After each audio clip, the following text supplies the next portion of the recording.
Hello everyone and welcome to this video. In this video, we will review all the new features and improvements in the last two updates.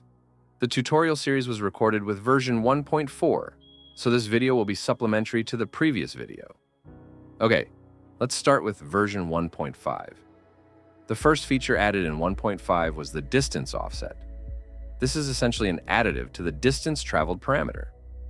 So, if I have my car animated here on the path, using the distance traveled track, and I want to modify the car's position without touching the distance traveled track, I'll add the distance offset and key that. The next feature was separated body vibrations. So, instead of having one body vibration that was only affecting the pitch, now we have three separate body vibrations affecting height, roll, and pitch. And you can control these separately or combine them however you like. Next, this billboard for the path was changed because the previous one was so narrow it was hard to select. After all, the main purpose of billboards is to make the actor easier to select.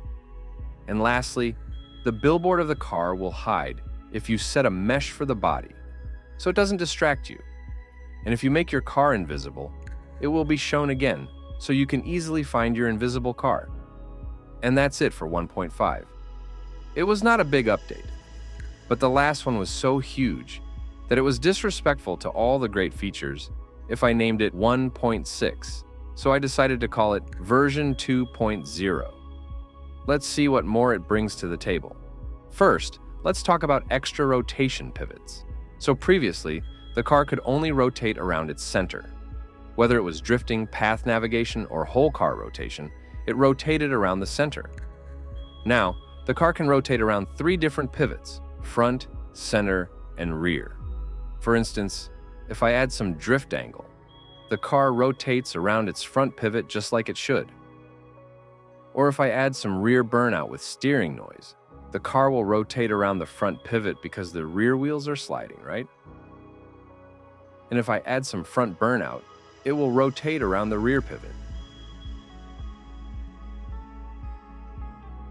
Or if I increase the whole car rotation, it'll rotate around its center. The next feature is the local tracing. So, as you might already know, although the car could handle pretty steep angles, it could never drive on a completely vertical surface or be upside down. That's because the actor would always trace vertically.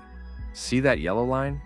So, as you can see, although the wheels are tracing based on the surface angle, the actor itself is tracing downwards.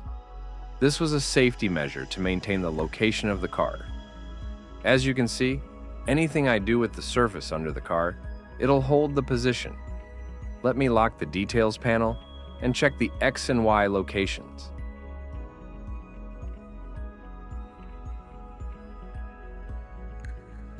But if I turn on the local tracing toggle, now I can ride on practically any surface angle in any direction.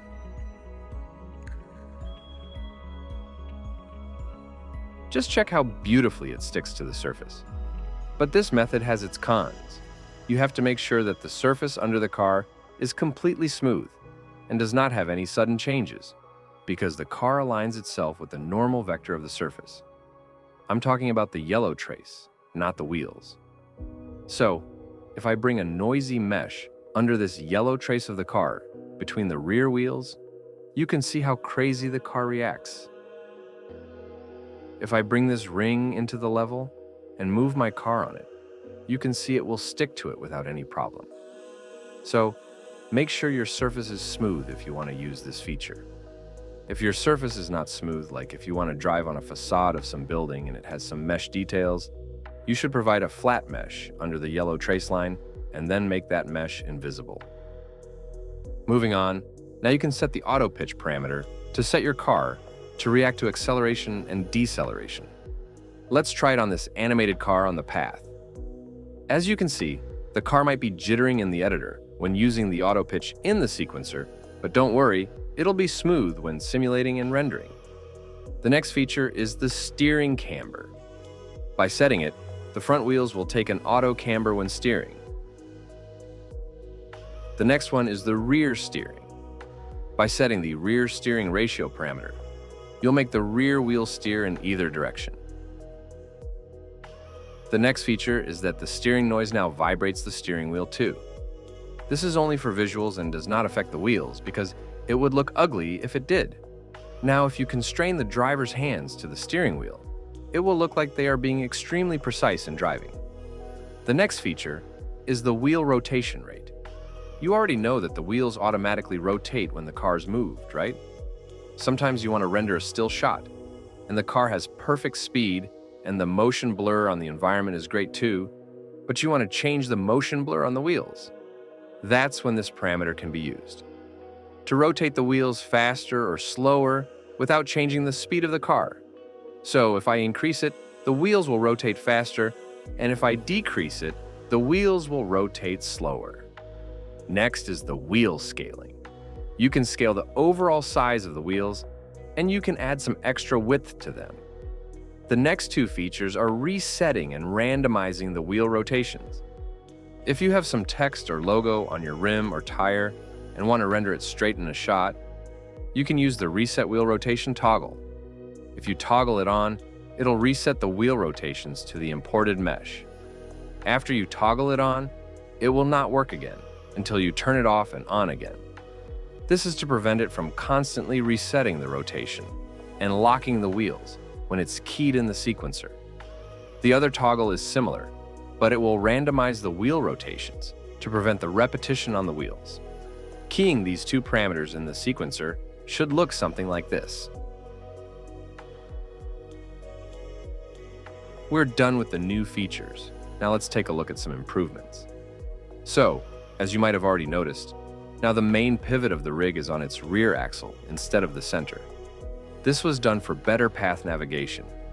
In the new update, the car's navigation on the path is improved and is way more realistic.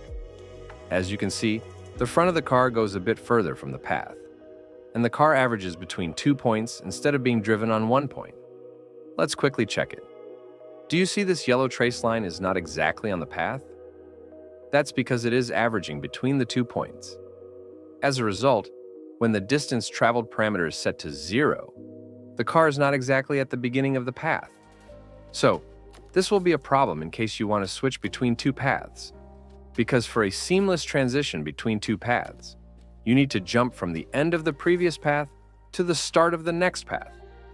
In that case, enable the legacy navigation, so the car will be exactly on the specified distance on the path.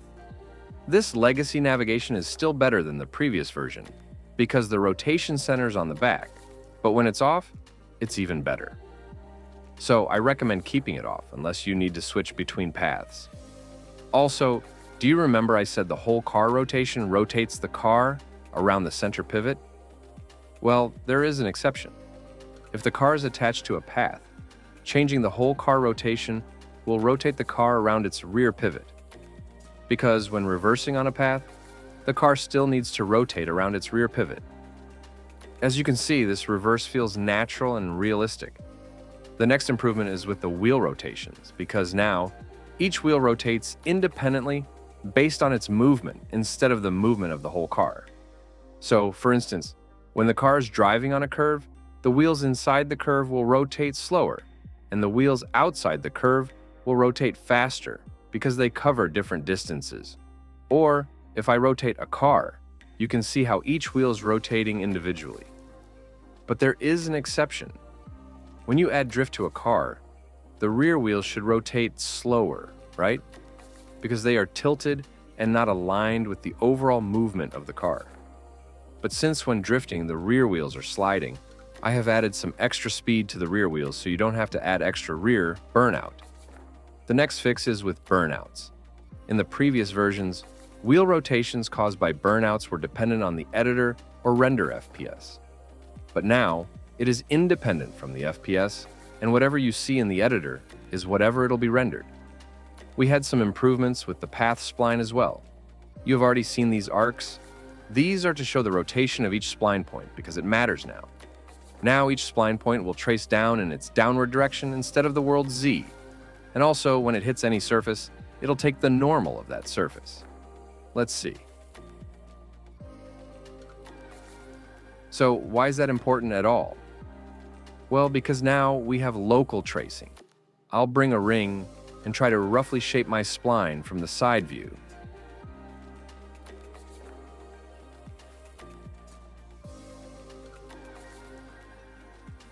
Now if I snap the points, see what happened? All these points are relocated to the surface and have taken the correct angle. Let's attach the car to it and animate it. And don't forget to turn on the local tracing for the car.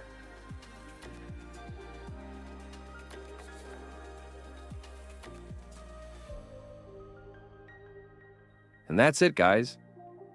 Other little changes were the added miles per hour speed unit and the color-coded debug shapes for a better debugging experience. I hope you guys enjoy this update, and it can help you even more with your automotive animations. See you soon and take care.